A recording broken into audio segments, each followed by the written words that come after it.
So TikTok just deleted my account with approximately 300,000 followers. Is that fair? Is that fair? Oh my God, is that fair? I'm gonna bring you to fair, baby.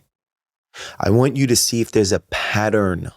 For every little thing in life, if you do not train yourself to look at the cycles and look at the rhythms and the patterns, you will always be stuck. Is it fair?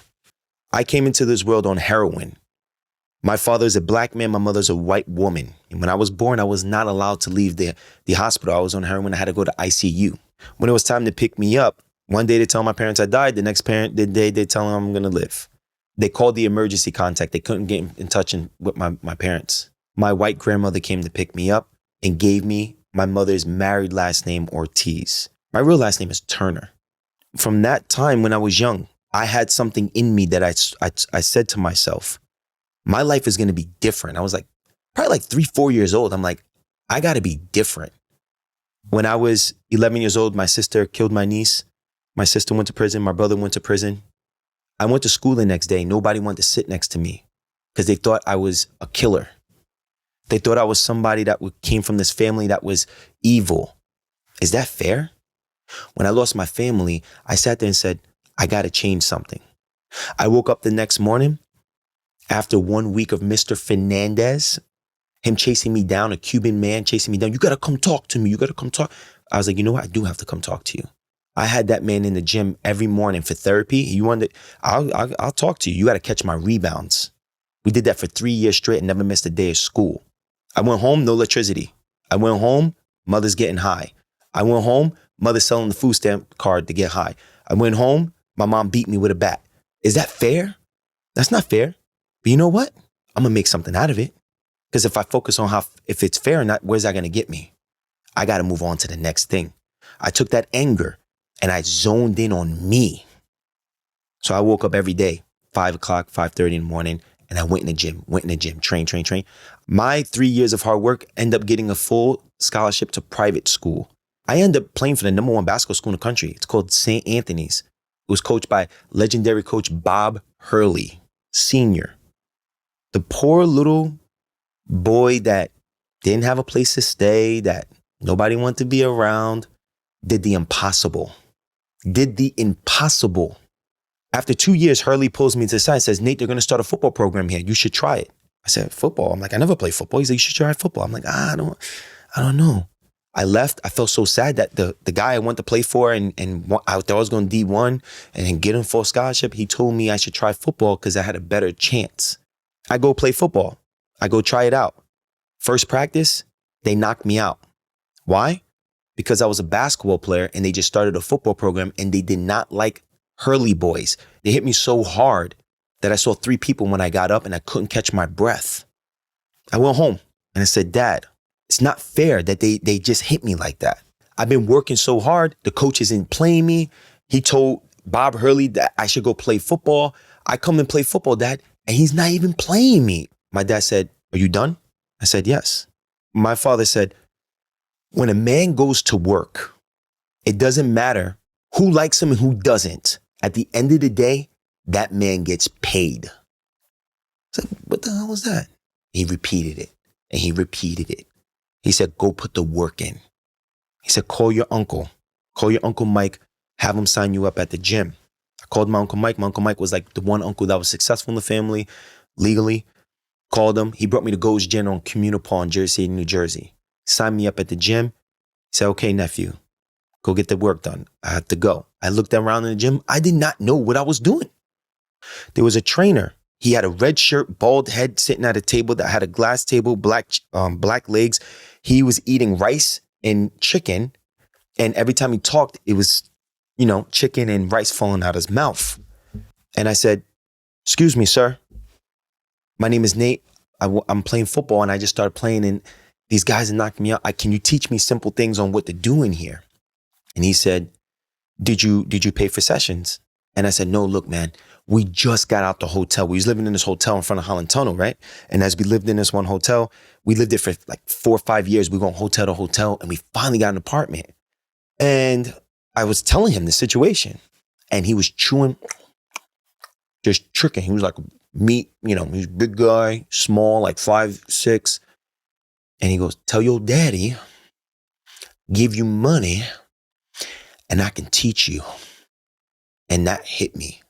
I'm like, bro, you serious? You don't have clients? In my mind, I'm like, you don't have clients, you don't have anything, and you can't help me? Like, I just told you the situation I'm in. Like, just show me. Is that fair? That could possibly be fair. But that day was a day that I said, whatever I do in my life, I would never do that to a human being. That's what got me into studying on how to do the things with the body. That led me to get a degree. That led me to change millions of lives and people all over the world. That day was the day that led me. So was that fair? Possibly not, but it led me somewhere. I learned everything about the body, every bone, every muscle, every ligament, everything. I ended up going back to practice. We was in the locker room. They said, Nate, why are you playing football, bruh?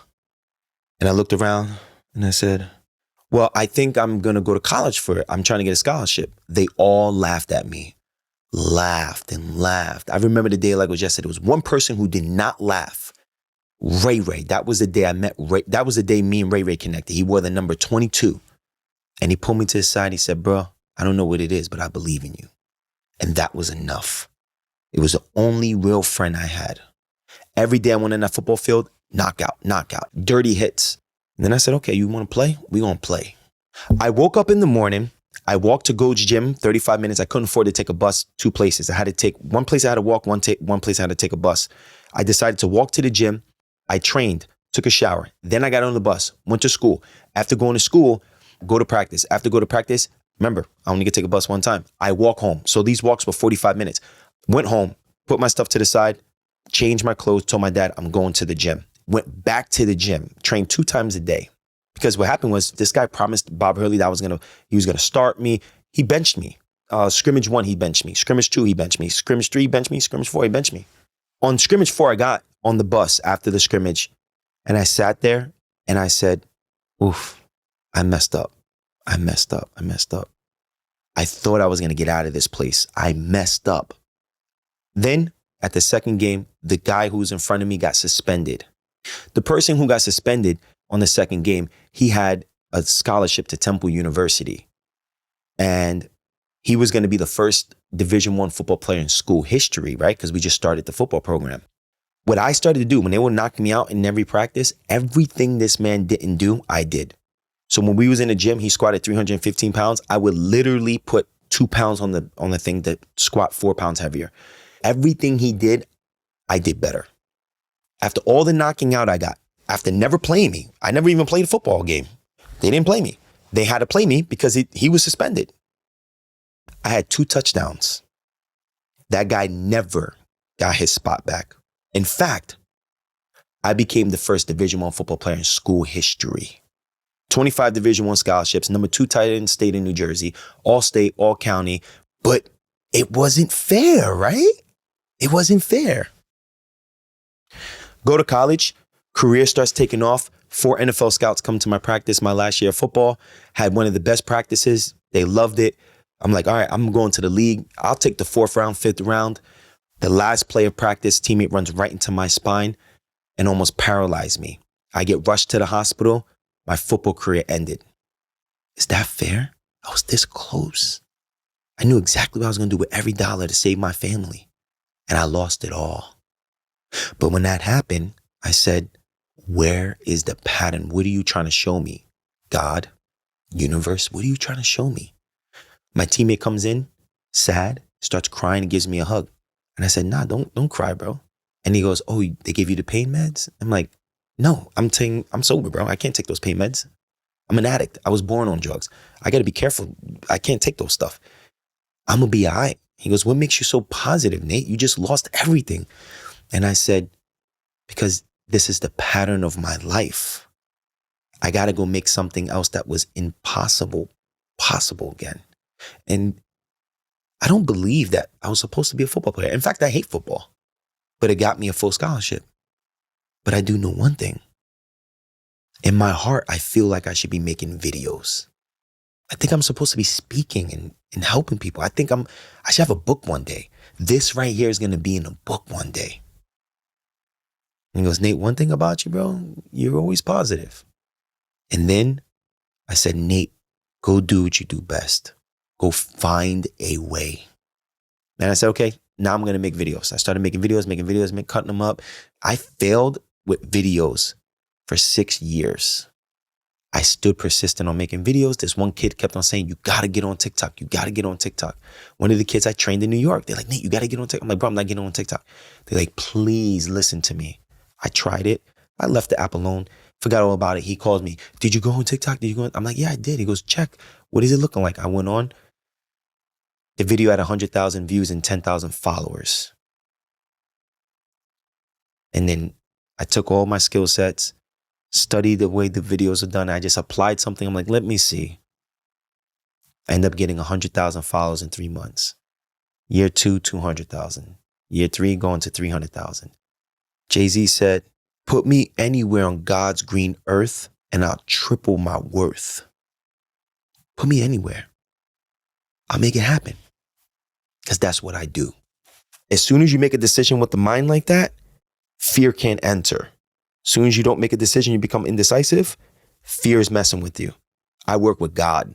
I work with faith. Faith is believing in something good is going to happen with no proof. Fear is believing something bad is going to happen with no proof. You got to pick one. I believe in the best is going to happen even in the worst times. Unfair. Anytime you feel like something's unfair, you go, uh-oh, time to turn up. It's a part of the rhythm of life. It's the gift and a curse. If it were fair, I won't be who I am today. What happened after each time in my life, in your life, when you lost something and something was taken away from you, or you lost a loved one and it wasn't fair? Growth. Growth. Think about a time that you thought everything was over and you lost things, and look how you bounced back. You did it there, you could do it again now. If I call myself Be Great with Nate, I have to continue to prove that to you. I have to continue to show that. I have to go through things like this so you actually become truly inspired. I'm going through it. I'm a human. You're a human. Let's bring real human content back. And let's continue to be the best version of ourselves. Thank you for being here. You could have been anywhere else in the world, but you were here with me today. I appreciate that. Peace.